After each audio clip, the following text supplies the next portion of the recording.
Hey Lawn Care Nation, in this video we're going to talk about adapting to the changing needs of your lawn care business. Coming up. So hey Lawn Care Nation, in this video I wanted to talk about adapting to the changing needs of your lawn care business. Now before I go any further, make sure you hit that subscribe button and that notification bell so you'll be notified right away when I make videos like this that could help to potentially make your business grow. So one of the important lessons I've learned being in business for myself over the past 13 years is that you need to be flexible and you need to be able to adapt to the ever-changing needs of your lawn care business. You're gonna find over times that equipment needs will change. You'll need to adapt certain types of equipment for certain jobs, and you have to be flexible in being able to change to attain the most profitability in your lawn care business. Now, one of these areas that you'll find that may need to be adjusted over time is the type of vehicle you use in your lawn care business. Now, this is a situation that I'm finding myself in currently right now after 13 seasons in the lawn care business.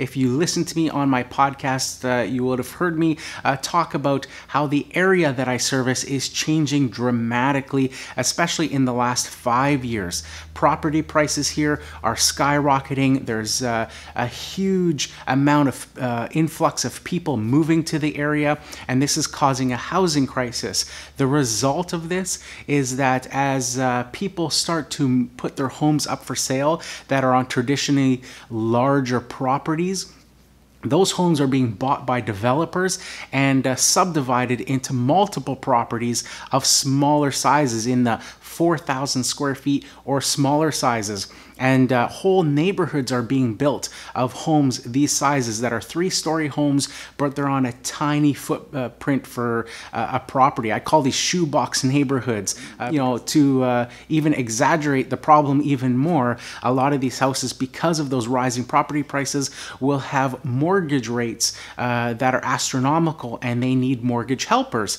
So they'll have a basement suite rented out to tenants, or a lot of these homes will have a garage in the back, and they'll have a little apartment on top, and they'll call that a coach home, and they'll have that apartment rented out. All of these people and all of these tenants living in these tight neighborhoods add to that congestion. They all have cars that they're bringing into those neighborhoods, and in more than one case in my particular area, I've seen where after these neighborhoods are built and people are moved in, the city will recognize then that their own garbage trucks can't fit in through the city streets because they're so narrow with all of the traffic, that they'll come along and put no parking signs on one side of the street.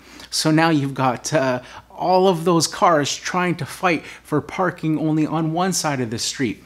Here I come with my 40-foot diesel crew cab truck pulling my trailer to these neighborhoods looking for parking so that I can mow a small yard. And in a lot of cases, I'm out of luck, basically. I get to these properties and there's no parking around. So I either have to park blocks away with my truck and trailer and walk to the property with my equipment to do that small mow. And in a lot of cases, there might be a parking spot available for a single car, but not for my truck and trailer. Another thing that I've seen change in my area in particular is the addition of bike lanes on one side of the street on busier streets. So these are maybe older neighborhoods that have larger homes, but the city will come along and decide that, hey, they want to have designated bike lanes on one side of the street. So they remove the parking on that side of the street and put in some bike lanes. So you're no longer allowed to park on the side of the street. The problem is being a busy road, the house might be in the middle of the block.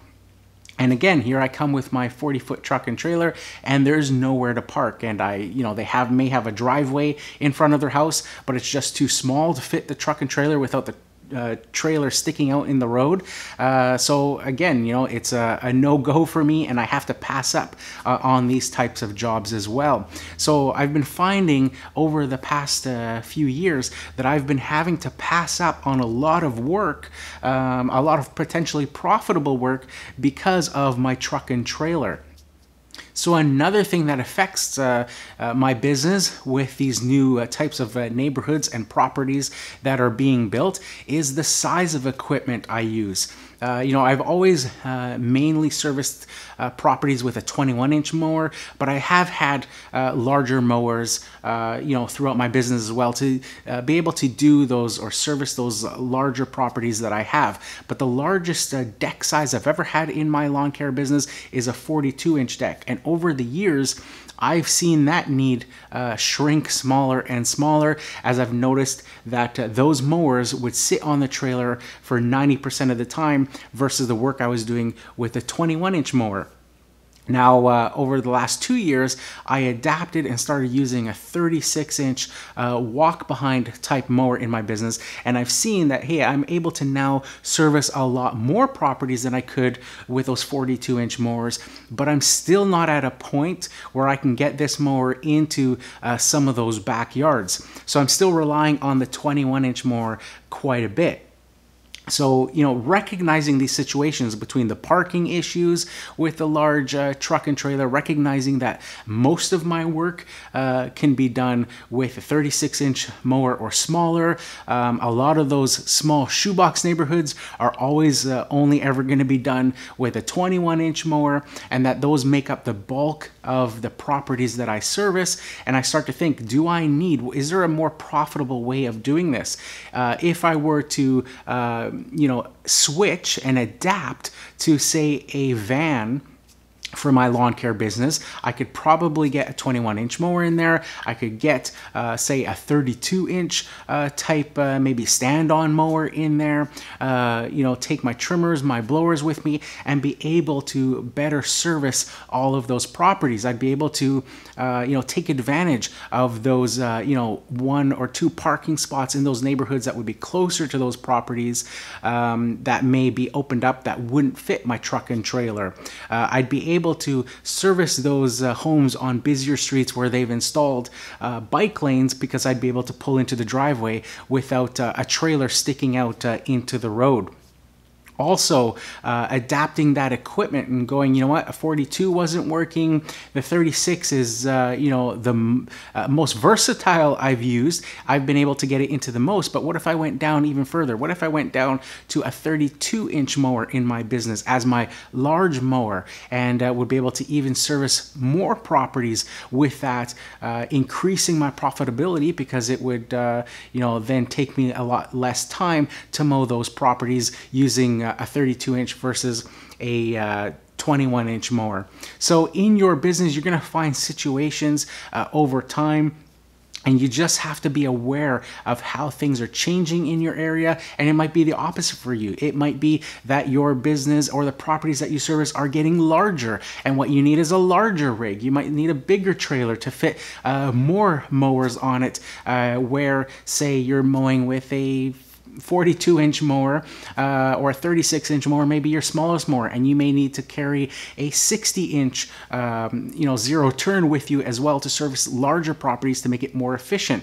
The point is that you just have to be aware and start thinking of when those needs are changing, when it becomes consistent enough that it starts to make sense to make that switch. It's the same thing I talk about when people ask me, when they should go full-time in their business, when they should quit their job and go full-time in lawn care. And I always say, if you can maintain doing lawn care as a side gig and keep your job, do it for as long as possible. But when your full-time job starts to get in the way of your lawn care business, where you're now having to turn down way more profitable work, where you're turning down more money in lawn care just to keep your job, that's when it's time to make that switch. So it's the same thing here. For the last 2 years, I've been turning down job after job after job in these types of neighborhoods, and they're, fantastic, profitable type jobs because they're small. You go in and out, you make your money very quickly, but I'm turning them down because there's just nowhere to park for my truck and trailer, and it makes it not worth it. Having a smaller vehicle, I would be able to then take advantage of all those types of jobs, have really nicely tight, dense roots in these neighborhoods, and make a ton of profit on these types of jobs. So it becomes that time where you just have to be aware of these changes in your lawn care business and be willing to adapt and do what's right for you and your business. So that's it for this one, guys. If you like this video, make sure you hit that like button. If you haven't subscribed yet, consider subscribing. Leave a comment down below and let me know a situation in your lawn care business where you either had to change the size of equipment or type of equipment or your vehicle or your trailer to adapt to the ever-changing needs of your lawn care business to better serve and to be more profitable in your lawn care business. If you like this type of how to start a lawn care business type video, I'll leave another one for you to watch up here in this corner, or I'll leave another one of my other videos for you to watch up here in this corner. So that's it for this one, guys. Here's to wishing you guys all overwhelming success and freedom in your lawn care business. Bye for now.